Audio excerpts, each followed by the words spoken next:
উপস্থিত সকল ছাত্রকে আমার ক্লাসে স্বাগত। আমরা 2019 সালে সেকেন্ড প্রি টেস্ট এই পরীক্ষার প্রশ্নপত্র সলভ করছিলাম। তো আগের দিন আমাদের দাগ নাম্বার 13 অবধি হয়ে গেছিলো, মানে হাইট অ্যান্ড ডিস্টেন্স অবধি হয়ে গেছিলো। আমরা দাগ নাম্বার 14 অনওয়ার্ড আজকে করছি। চলো,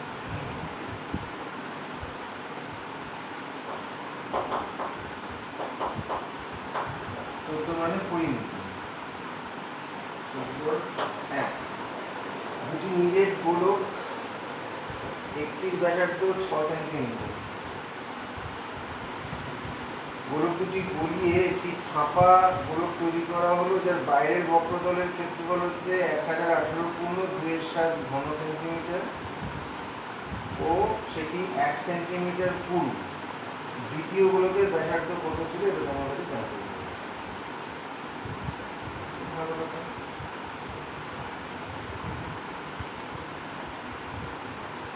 ধরি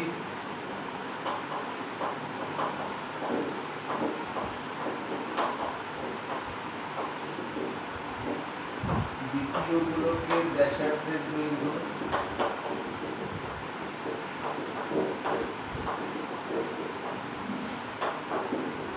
8 সেন্টিমিটার। আর অবশ্যই শুরুর থেকে বড় হবে। এবার দেখো, প্রদত্ত দুটি গোলকের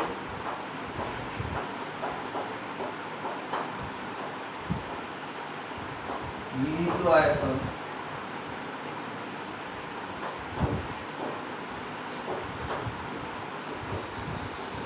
কি হবে? 4/3 পাইটা কমন, ভেতরে হবে গিয়ে তোমার একটা 6 দিয়েছিল, 6 কিউ আর একটা আমি 8 ধরেছি, 6 কিউ প্লাস আর কিউ সেন্টিমিটার কিউ।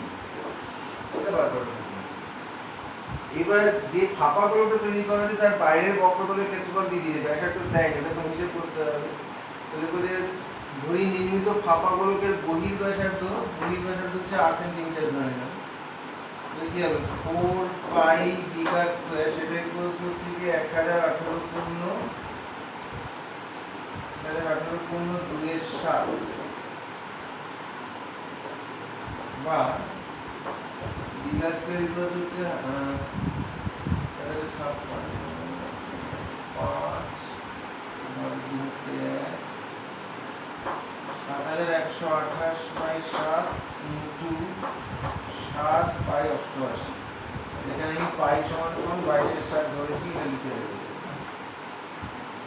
11 দিয়ে কাটো, 11 8 আমার 66, 5 52, 11 দিয়ে 8 88, 8 দিয়ে কেটে যাবে, 8 দিয়ে 64, 1 81, 7 7 কেটে গেল। আর স্কয়ার যদি 81 হয়, আর সমান 9। তাহলে অতএব নির্মিত ফাঁপা গোলকের বহির্ব্যাসার্ধের দৈর্ঘ্য 9 সেন্টিমিটার। এটা আমি পেয়ে গেলাম, কারেক্ট রেজাল্ট পেলাম। ঠিক আছে, এটা এখানে লিখে দিচ্ছি।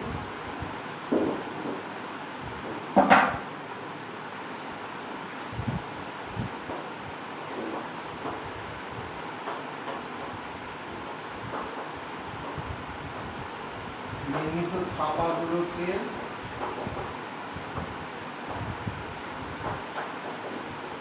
বহির্ব্যাসার্ধের দৈর্ঘ্য 9 সেন্টিমিটার।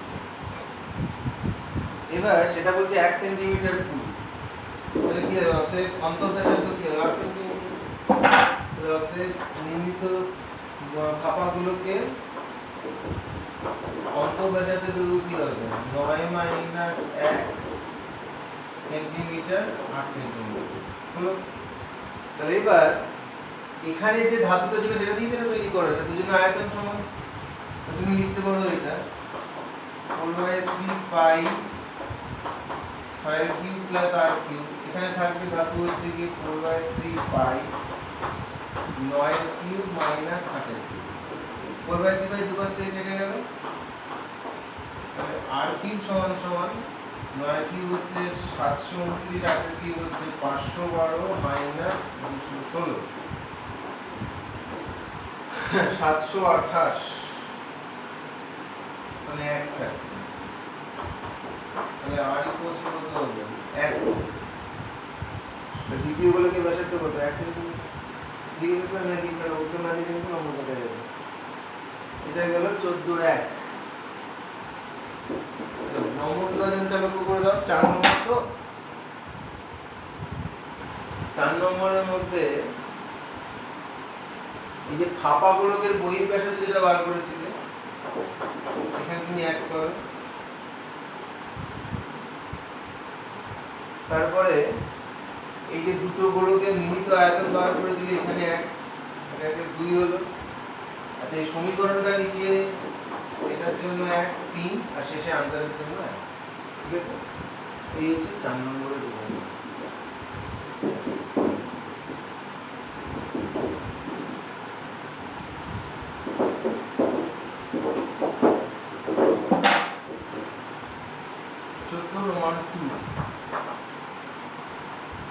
একটি শঙ্কুর অর্ধ শীর্ষকোণ 45 ডিগ্রি, ব্যাসার্ধ 4 সেন্টিমিটার। ওই শঙ্কু আকৃতির পাত্রে সর্ববৃহৎ যে গোলক সম্পূর্ণ নিমজ্জিত করা যাবে তার ব্যাসার্ধ হবে। ঘুরিয়ে ফিরিয়ে এই অঙ্ক বহুবার এসছে, বহুবার করেছি, আরো একবার নয় করছি। আচ্ছা, এই হলো তোমার গোলক।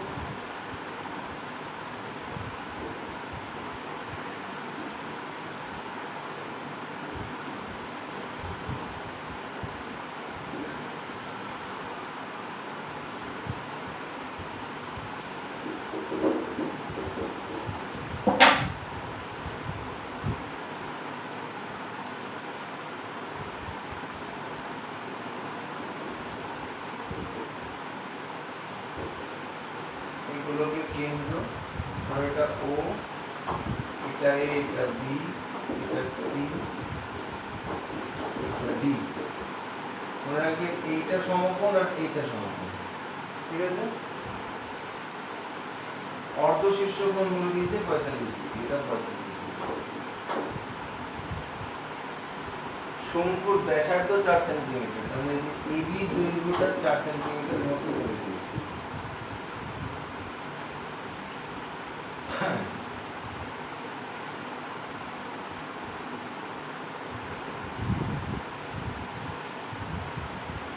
দেখো, ত্রিভুজ ওএবি থেকে আমি উচ্চতাটা পেয়ে যাব।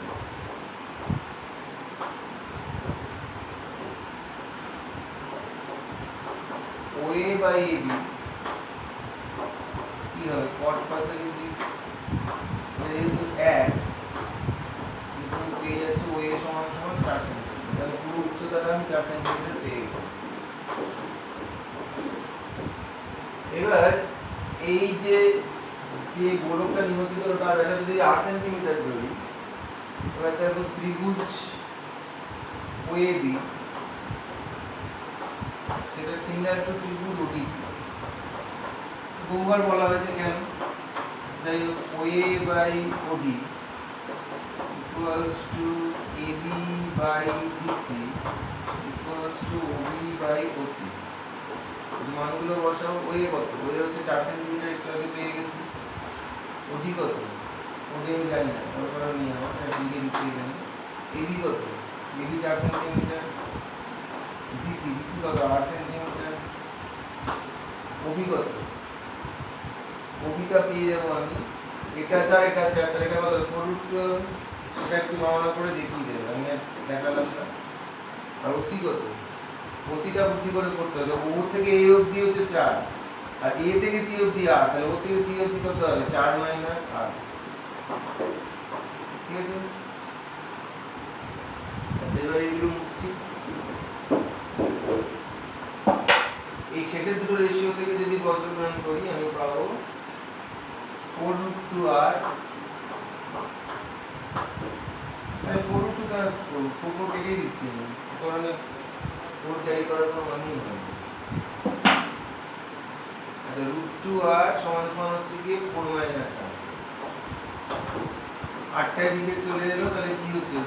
√2 + 1 * r সমান সমান 4, তাহলে হচ্ছে r ইকুয়ালস টু 4/√2 + 1, রেশনালাইজ করলে 4 * √2 - 1। তাহলে যেটা নিমজ্জিত করা হবে তার ব্যাসার্ধ হবে 4 * √2 - 1 সেন্টিমিটার। ঠিক আছে, গেল এটা। এবার রোমান 3, চকটা চেঞ্জ করে নিই।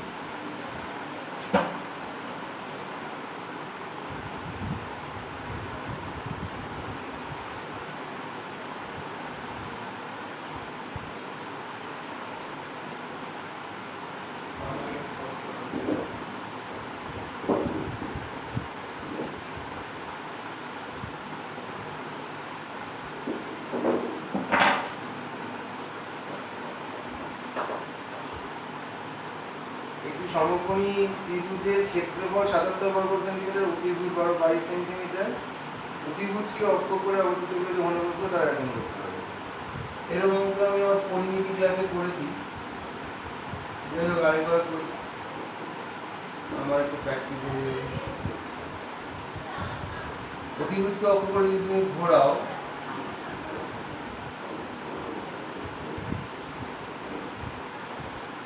এইভাবে ঘুরবে, ঠিক আছে? এইভাবে ঘুরলে কি হবে, এরকম দুদিকে দুটো কোণ সৃষ্টি হবে, শঙ্কু। ধরো আমি এইভাবে নাম দিচ্ছি, নাম করে কি দেয়নি, আমি কি দিলাম এবিসি। অতিভুজটা 22, পুরোটা 22 করে দিয়েছে। ধরো এই কেন্দ্রটা ধরো ডি।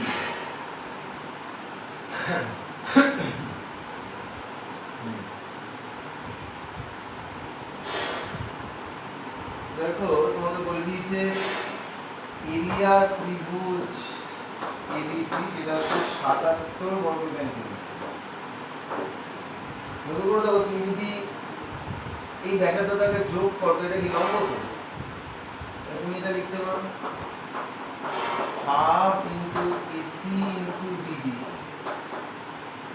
সমান সমান কি 77 সেন্টিমিটার স্কয়ার। আচ্ছা, হাফ ইন্টু এসি কত? এসি তোমাকে দিয়ে দিয়েছিল 22 সেন্টিমিটার। বিডিটা তুমি জানো না, 77 সেন্টিমিটার স্কয়ার। তাহলে অতএব তুমি বিডি এখন বলতে পারো 2 11 22 11 সাথে 77 সেন্টিমিটার, 7 সেন্টিমিটার। তাহলে আমি ব্যাসার্ধটা পেয়ে গেলাম এই মুহূর্তে ক্যালকুলেশন করে যে 7 সেন্টিমিটার পেয়ে গেলাম। এবার যে ঘনবস্তু উৎপন্ন হবে তার আয়তন কত হবে? ঘনবস্তুর আয়তন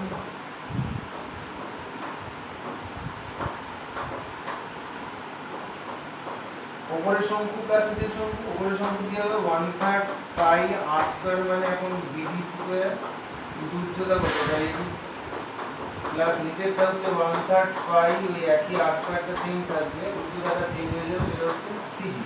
যেহেতু 1/3 পাই বিডি স্কয়ার দুটোর মধ্যে কমন, আমি কমন নিয়ে নেব।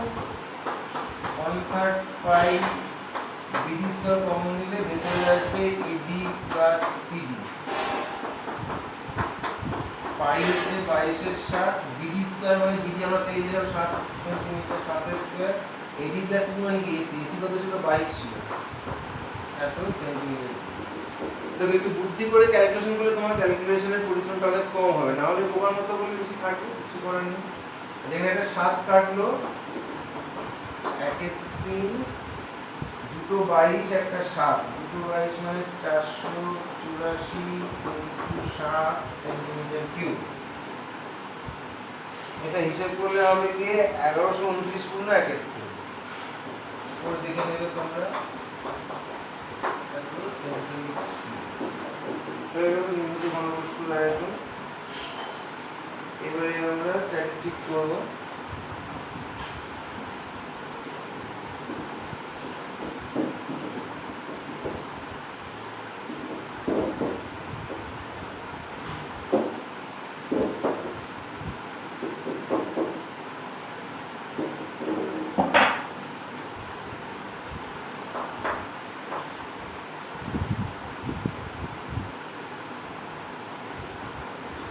বৃহত্তর সূচক ও যাই অঙ্কন করতে বলেছে। 15 মোর দ্যান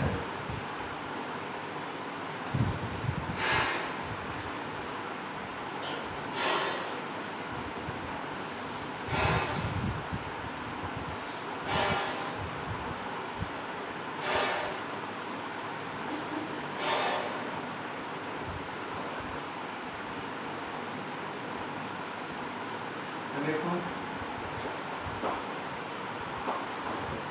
শ্রেণী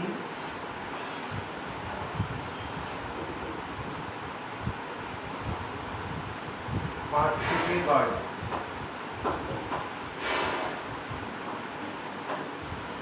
তার পরিসংখ্যা দিয়ে দিয়েছে 3, 12 থেকে 19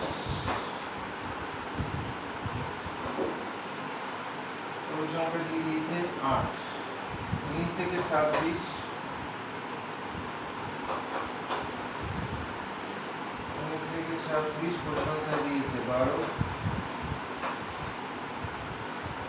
27 থেকে 34, আচ্ছা 26 থেকে 5 থেকে 12, 12 থেকে 19, 19 থেকে 26, 26 থেকে 33,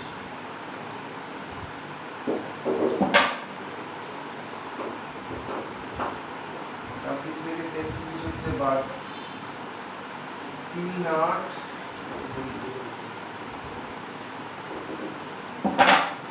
8 এটা 9, 3, 8, 9, এবার পরেরটা 12, 26 থেকে 33 হচ্ছে 12, সর্বশেষ 33 থেকে 40 হচ্ছে 8। এটা কন্টিনিউয়াস আছে, কোনো সমস্যা নেই। আচ্ছা এবার আমাদের ক্রমযুগী পরিসংখ্যা লিখতে হবে। ক্রমযুগী পরিসংখ্যা এটা হচ্ছে বৃহত্তর সূচক কার্যটা, বৃহত্তর বৃহত্তর মানে মনে রাখবে প্রত্যেকটা শ্রেণীর নিম্ন সীমানাগুলোকে দেখতে হবে তোমার, তার থেকে বড় হবে, ঠিক আছে? তুমি এটা পুরোটা যোগ করে বলো কত হচ্ছে, 3 আর 8 11 9 20, 32 আর 8 40, আবার চেক করো 12 8 20, 29 37 থেকে 40, তাহলে 5 এর থেকে বড় কত, পুরো 40 জন, তাহলে এখানে লিখলাম আমি 40। এবার 12 এর থেকে বড় কত, 40 থেকে 3 বাদ যাবে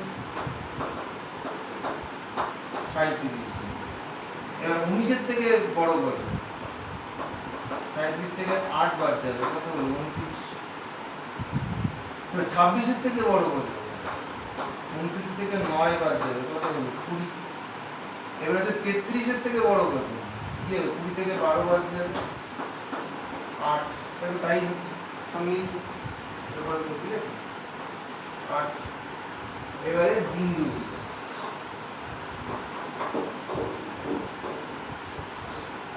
প্রথম বিন্দুটা হচ্ছে 45,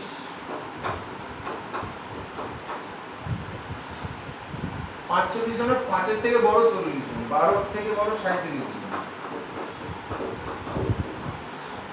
19 এর থেকে বড় 29 জন, 26 এর থেকে বড় কতজন 20 জন, আর 33 এর থেকে বড় 8 জন। 45, 12, 37, 19, 29, 26, 20, 33, 8, আর একটা বিন্দু ছবির সময় লাগবে, সেটা হচ্ছে 40 শূন্য, 40 এর থেকে বড় কেউ নেই, শূন্য। ওরা টেবিলে দেখালাম না, ছবি আঁকার সময় দেখাবো। এই ছবিটা হয়ে গেল, আমার এবার ছবিটা মুছতে হবে, না আমি ছবি আঁকতে পারবো না। ছবিটা তোমাদের খাতায় আছে, এবার তোমরা তার সাথে মিলিয়ে নিয়ে করো।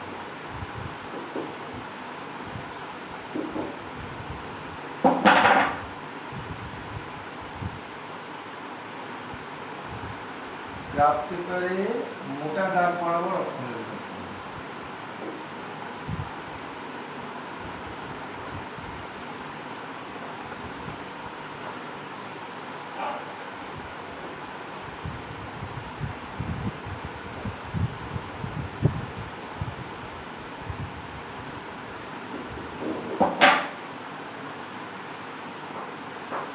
হলো OY, এটা হলো OX, অনুভূমিকটা OX, বিলম্বটা OY।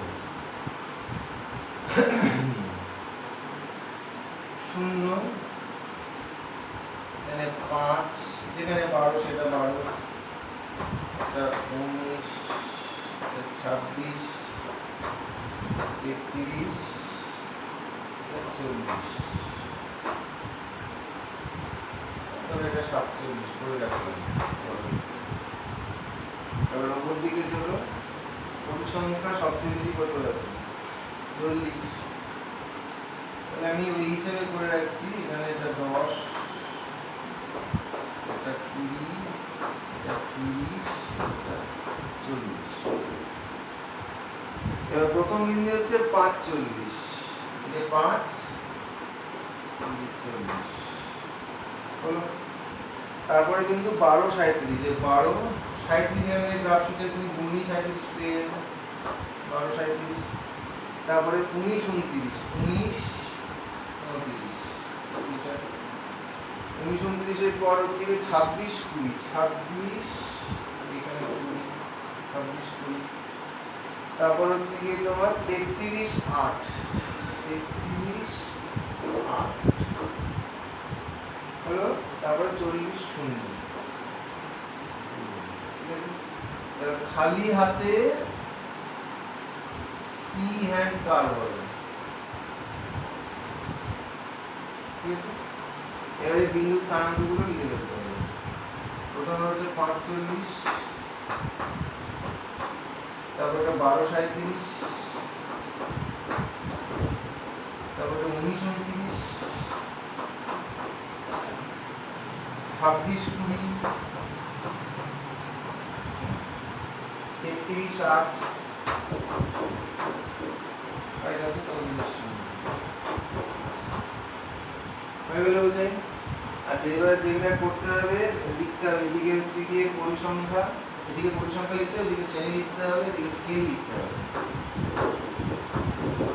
স্কেল যে যেরকম নেবে, আমি যেটা লিখছি না। কেউ যদি ক্ষুদ্রতম বর্গক্ষেত্রের প্রতিপদ দৈর্ঘ্য কি একক নাও তাহলে তাই বলবে, যদি তার 5 গুণকে নাও তাহলে তাই বলবে, যেরকম যেরকম সুবিধা হবে, ঠিক আছে। এটা গেল 15 এক। এবারে 15 2 সংখ্যাগুলো মান বার করতে হবে।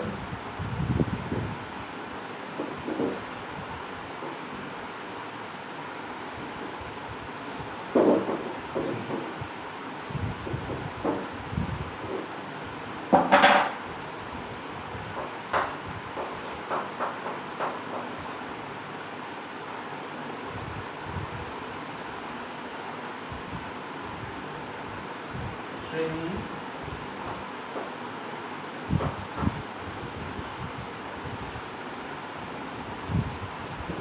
এই শ্রেণীটা ডিসক্রিট আছে, তাহলে এটাকে কন্টিনিউয়াস করতে হবে। শ্রেণী সীমানা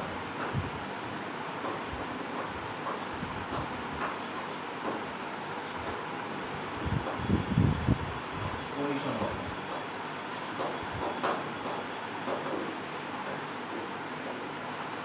এই অঙ্কগুলি হবে, বেশি লাগবে না। 3 থেকে 10,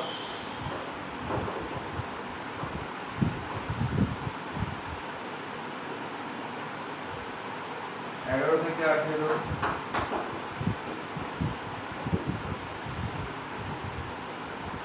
19 থেকে 26,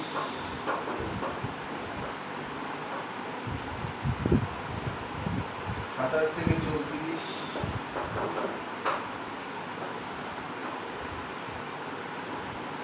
35 থেকে 42,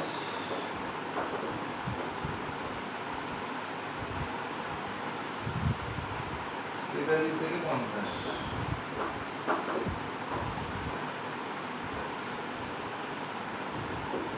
শ্রেণী সীমানা কি হবে? 2.5 থেকে 10.5, 10.5 থেকে 18.5, 18.5 থেকে 26.5, 26.5 থেকে 34.5, 34.5 থেকে 42.5, 42.5 থেকে 50.5। পরিসংখ্যা কি কি আছে? 6 8 12, 6 8 12, 15 11 9, 15 11 9। হাইয়েস্ট ফ্রিকোয়েন্সি কোনটা? এইটা। তাহলে এইটা হচ্ছে আমাদের মোডাল ক্লাস, আমাদের মোড কন্ট্রোল করতে দিয়েছে। তাহলে আমরা বুঝে নেব এইটা হচ্ছে f0, এটা হচ্ছে f1, এটা হচ্ছে f2, ঠিক আছে। তাহলে মোডের সূত্র কি?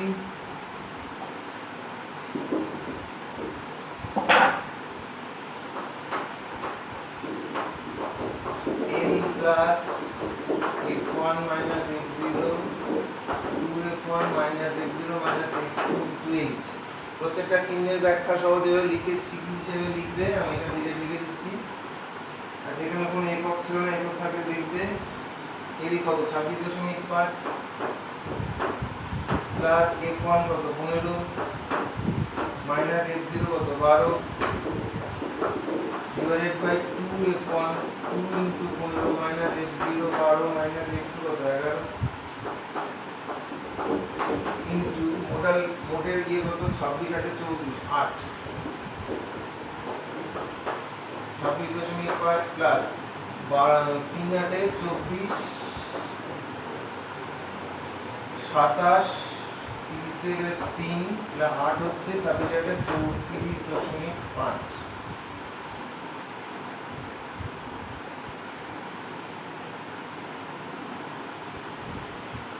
এখানে একটা ভুল হয়েছে 30 সরি 12 11 23 30 থেকে গেলে কত হচ্ছে 7 26.5 প্লাস 7 3 21 3 4 28 29.42 29.9 9 পরে যদি এটাকে 9 3 করে দিতে পারো এটা হচ্ছে মোট। আচ্ছা 15 রোমান 3 তে আমাদের আবার একটা উদাহরণ রাখতে বলেছে। এবার বলছে ক্ষুদ্রতর সুদ।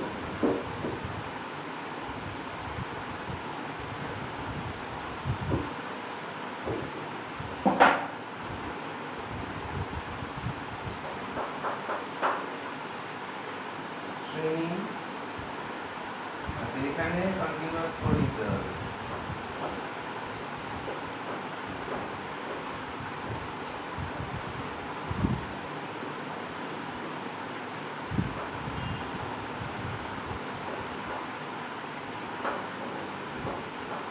শ্রেণী সীমানা 1 থেকে 10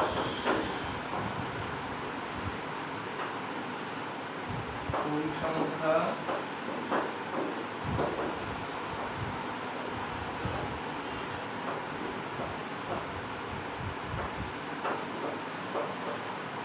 ক্রমযৌগিক পরিসংখ্যা ব্র্যাকেটে ক্ষুদ্রতর সূচক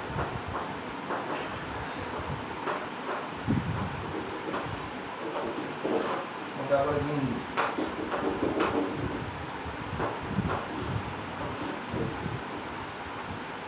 1 থেকে 10 11 থেকে 20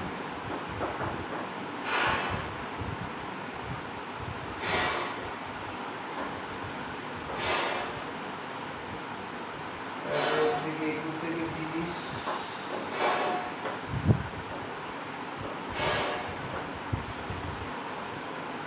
তারপরে 31 থেকে 40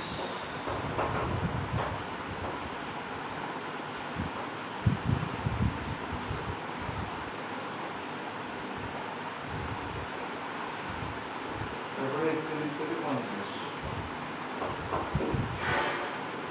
এবার সমাধান হচ্ছে 0.5 থেকে 10.5 10.5 থেকে 20.5 20.5 থেকে 30.5 30.5 থেকে 40.5 40.5 থেকে 50.5 হলো। পরিসংখ্যাগুলো হচ্ছে 2 10 20 2 10 20 15 7। আচ্ছা এবার ক্ষুদ্রতর মানে সবসময় প্রত্যেকটা শ্রেণীর ঊর্ধ্বসীমানাটা দেখতে হবে, ঠিক আছে? তার চেয়ে কম কত, তার চেয়ে কম এখানে কত 2 জন, তার চেয়ে কম কত 2 দশে কত 12 জন 12 20 32 32 37 47 47 সাথে 54 মানে ওর বুঝতে দিয়েছে। তা বিন্দুগুলো লিখতে হবে সবসময় আপার বাউন্ডারি এগেইনস্টে কিলোমিটার লিখতে হবে। 10.5 তার সাথে 2 তারপরটা 20.5 সাথে 12 তারপরটা 30.5 তার সাথে 32 তারপরটা 40.5 তার থেকে তার সাথে 47 তারপরটা 50.5 তার সাথে 54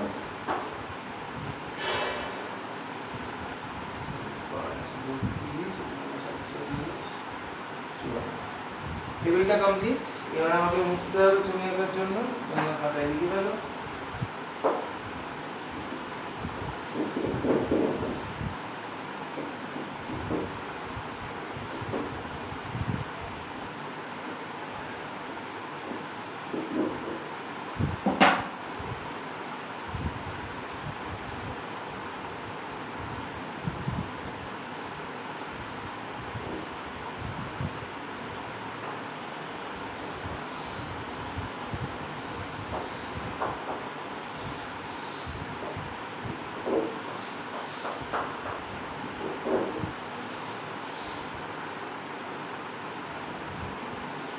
আচ্ছা, এখানে একটা ব্রেক সাইন লাগবে।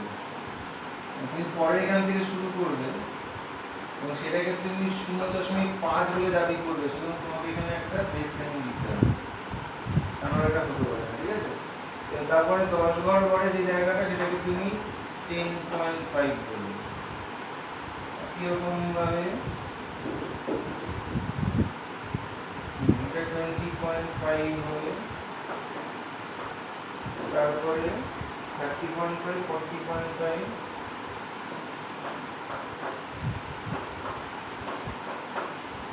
সবশেষে 50.5। প্রথম বিন্দুটা ছিল আমার 10.5, তার চেয়ে কম করে এদিকগুলো পুরো চলে যায়।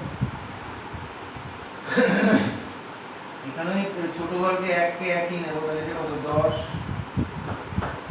20, 30, 40, 50, 55। 10.5 তার এগেইনস্টে 2, মানে কাছাকাছি এখানে। এবার এই বিন্দু বলে 0.5 এর থেকে কম কত ছিল? 0 ছিল, তাহলে এই বিন্দুটাকেও আমরা ধরে নেব। তাহলে 20.5 এর এগেইনস্টে 12, এরকম। তাহলে 30.5 এর এগেইনস্টে 32, এরকম। 40.5 এর এগেইনস্টে 47, এরকম। 50.5 এর এগেইনস্টে 54, এরকম। এবার ফি এন্ড জয়েন করে দেব। অবস্থা স্কেল নিয়ে দুটো না, কিন্তু এটা কিন্তু ফ্রি হ্যান্ড কার্ভ, ঠিক আছে? এবারে স্থানাঙ্কগুলো লিখে বলবো। প্রথমটা হচ্ছে 10.5, 2, পরেরটা 20.5, 12, তারপরটা 30.5, 32, 40.5,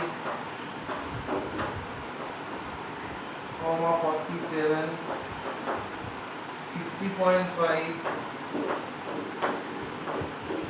54।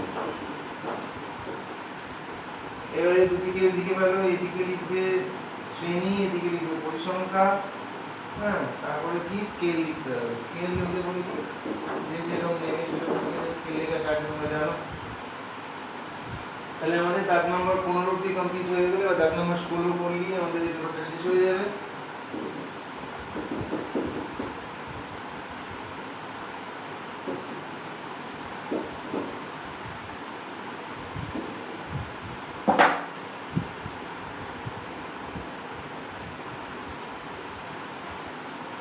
প্রথমটা বলছে a এর x টাকা y মাস, b এর y টাকা z মাস, c এর z টাকা x মাস কোন মজুরি কারবারে খাটলে সময়ান্তে তাদের লভ্যাংশ নির্ণয় করতে হবে। দেখো a এর x টাকা y মাস খাটছে, তাহলে a এর তুল্য মূলধন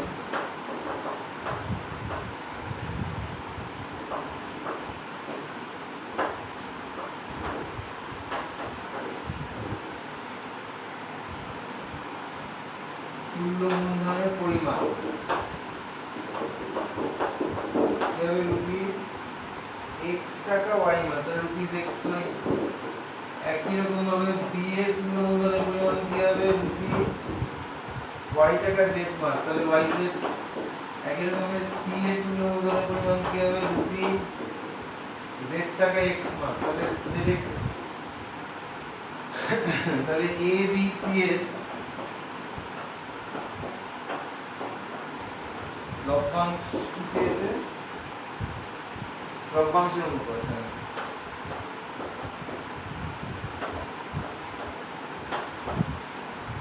এই মূলধনের অনুপাতের সমান তোমাকে xy yz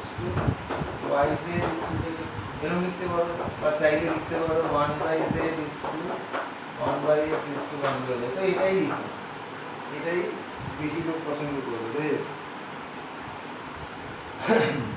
সকল দ্বিঘাতকরণীয় অনুবন্ধী থাকে না, দুটি উদাহরণ দ্বারা প্রতিষ্ঠা করো।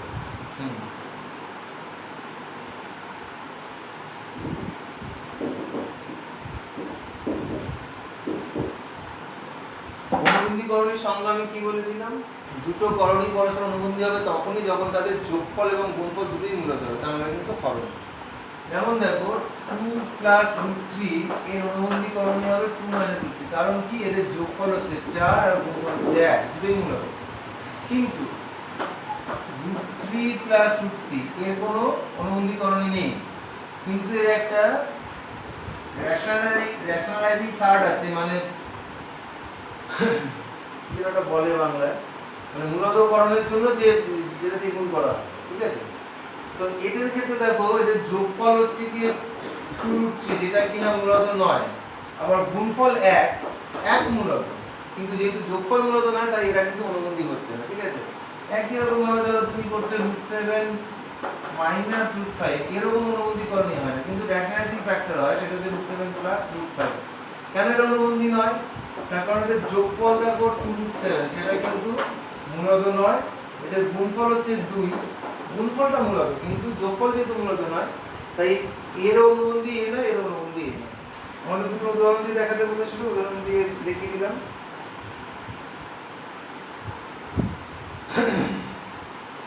প্রমাণ 3, দুটি সদস্য ত্রিভুজের অনুরূপ মধ্যম অনুপাত 3:4, তাদের পরিসীমা অনুপাত জিজ্ঞাসা করো, নির্ণয় করো। দেখো আমরা জানি দুটো সদস্যকোণী ত্রিভুজের অনুরূপ বাহুর যে অনুপাত হবে তাদের অনুরূপ মধ্যমারও একই অনুপাত হয়, অনুরূপ উচ্চতারও একই অনুপাত হয়। যাক আমাদের যেমন মধ্যমা বলেছে তো ওইটুকু জানলেই হবে যে মধ্যমা অনুপাত তাদের অনুরূপ বাহুর অনুপাতের সাথে সমান। ধরো দুটো ত্রিভুজ আমি এরকম ধরে নিচ্ছি, একটা ত্রিভুজ ধরে ABC ধরছি,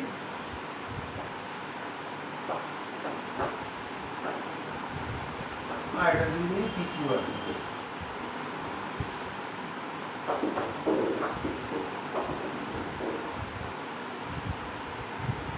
তাহলে ABC মধ্যমা AB আর PQR এর মধ্যমা এটা PS।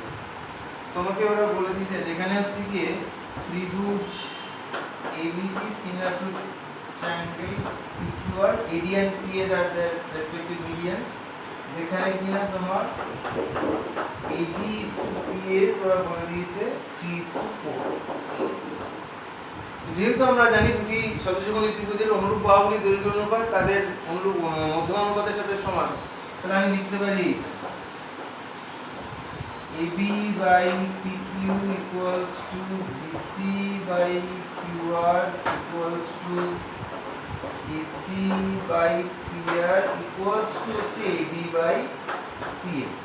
এবার দেখো সংযোজন প্রক্রিয়া দ্বারা আমরা লিখতে পারি AB/PS এটা সমান সমান হচ্ছে কি AB plus BC plus AC divided by PQ plus QR plus PQ plus QR plus PR। তো দেখো এটা কি ABC ত্রিভুজের পরিসীমা, এটা হচ্ছে PQR ত্রিভুজের পরিসীমা। তো পরিসীমা অনুপাত জানতে চেয়েছে, AD/PS তো আমি জানি, তাহলে কি অতএব 3/4 সমান সমান হচ্ছে কি ত্রিভুজ ABC এর পরিসীমা বাই ত্রিভুজ PQR এর পরিসীমা। তাহলে হবে তাদের পরিসীমা অনুপাত 3:4 বেরিয়ে গেল। Roman 4,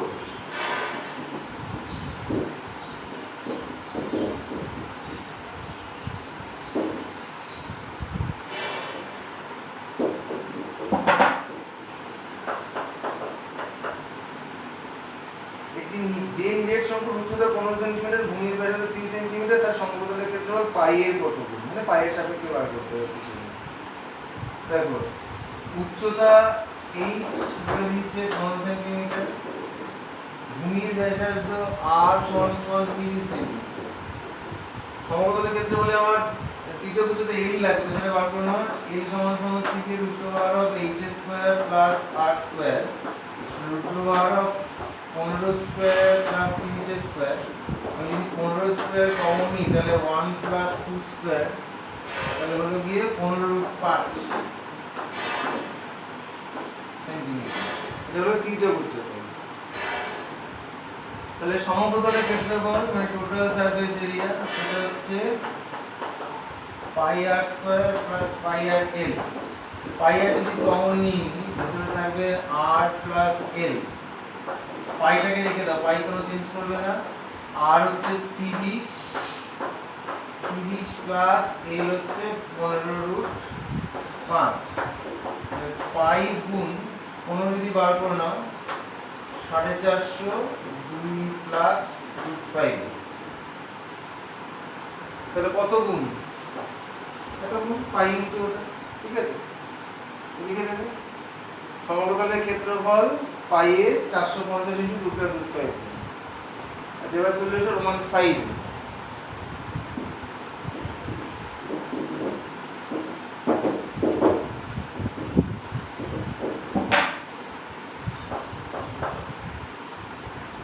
sin square a plus sin square b equals to 1 দেওয়া আছে।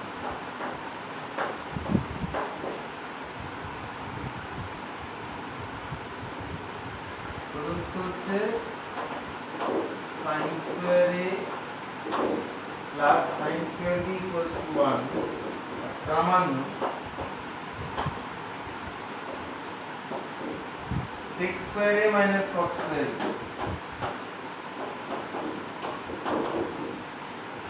সেটা ইকুয়ালস টু 1। তোমাকে দিয়ে দিয়েছি ওরা যে 0 থেকে ডেটা ইকুয়ালস টু a, বেসের ইকুয়ালস টু পাই বাই, এই শর্তটা দিয়ে দিয়েছি।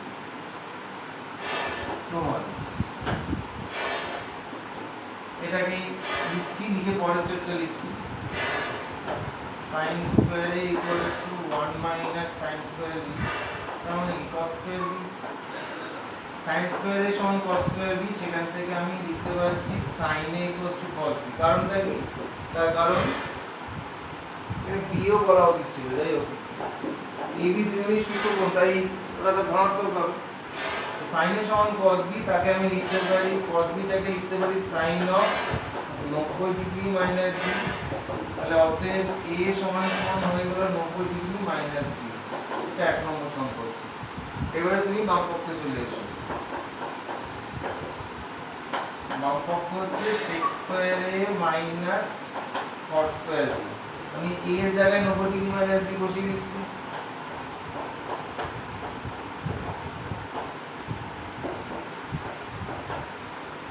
sec square 90 degree minus b মানে cos square b minus cos square b equal to 1 equal to RHS। এখানে আরেকটা প্রশ্ন আছে রোমান 6 এ, সংখ্যাগুলো মান জানতে চেয়েছে।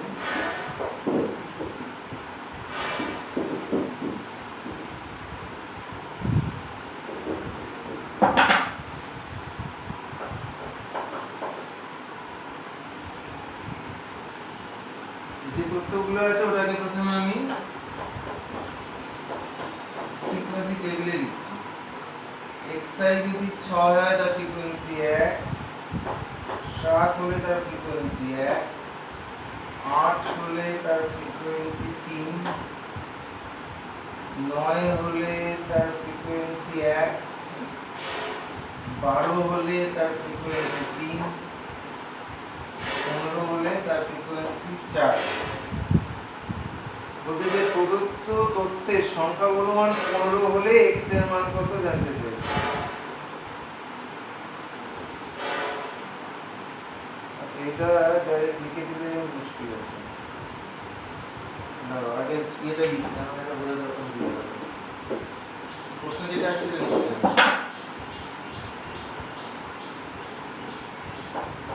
12 15 8 7 12, 15, 8, 7, 12, 15, 6, 9, 6, 9, x 12, 8, x 12, 8, 15, 8, 15, 15, 8, 15,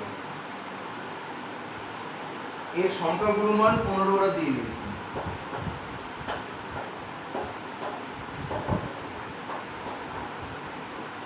প্রদত্ত সংখ্যাগুরু মান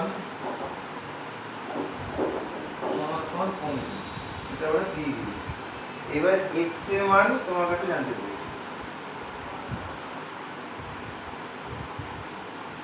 তুমি এক কাজ করো, এখান থেকে একটা টেবিল বানাও।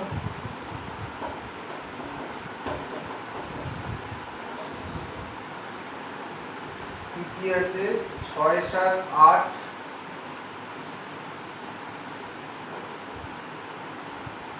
6 আছে, 7 আছে, 8 আছে, 6, 7, 8, 9 আছে, 10 নেই, 12 আছে, 8, 9, 12 আর এবার আছে 15। এবার দেখো 12, এটা দাগ মানলাম 12, 15, এটা মানলাম 8, একটা 7, 12, 15, এই সরি হ্যাঁ 15, 15, 6, 9, x কোথায় পড়ে দেখি করবো 12, 8, 15, 8, 15 কি দাঁড়ালো, ফ্রিকোয়েন্সি দিল, এটা হচ্ছে 1, এটা 1, এটা 3, এটা 1, এটা 3, এটা 4। এবার দেখো এইগুলো বাদ, 6 হওয়ার কোনো চান্স নেই, 7 হওয়ার কোনো চান্স নেই, 9 হওয়ার কোনো চান্স নেই। এবার লড়াইয়ে কে আছে 8, 12, 15। কেন 8, 12 কে লড়াইতে রেখেছি সেটা কারণ হচ্ছে কি, আমি যদি x এর মান এখন 8 করে দিই, তাহলে দেখো 8 এরও ফ্রিকোয়েন্সি 4 হয়ে যাবে, 15 4, তাহলে কিন্তু দুটো মোড হয়ে যাবে, কিন্তু তা কিন্তু বলেনি। ওরা বলেছে মোডটাকে 15 করতে হবে। যদি মোড 15 করতে হয় তাহলে x দুটো মান হতে পারবে না। কি কি x হতে পারবে না হচ্ছে 8 বা 12। আর তুমি বলতে পারো x 12 বা 8, এই দুজনের কোনোটাই হতে পারবে না। যদি এটা হয় তাহলে তোমার সংখ্যাগুরু মান 15 হবে, অন্যথায় 15 হবে না। ঠিক আছে, এবার তুমি যদি বলো যে x এর মান যদি 9 হয়, 9 হলে হোক, তাহলে 2 হবে, তাতে অবশ্য 15 থেকে যায়, হ্যাঁ সেটাও দেখতে হবে। মানে x বারবার আর হতে পারবে না এটা ঠিক। এইবারে তোমাকে আরেকটু দেখতে হবে, সেটা হচ্ছে x এর মান বাকিগুলো হতে পারবে তোমার, হ্যাঁ x সম্ভাবনা আছে 6 হতে পারবে, 6 হলেও কোনো অসুবিধা নেই, 7 হলেও কোনো অসুবিধা নেই, 9 হলেও কোনো অসুবিধা নেই, আর 15 হলেও কোনো অসুবিধা নেই। সেটা 4 আছে, 5টা হয়ে যাবে। তাহলে এই হচ্ছে টোটাল মানটা। তোমাকে লিখতে হবে যে x এর মান 12 আর হতে পারবে না, অথবা x এর মান 6, 7, 9, 15, এতে যে কোনো একটা হলেও এখানে সংখ্যাগুরু মান হবে। ঠিক আছে, এই হচ্ছে উত্তর। তাহলে আজ আমাদের এই ক্লাসটা শেষ হলো। 2019-এর সেকেন্ড প্রি টেস্টের পুরোটা সলভ করা হয়ে গেল। নেক্সট ক্লাসে আমরা পরের প্রশ্নপত্র নিয়ে আসবো।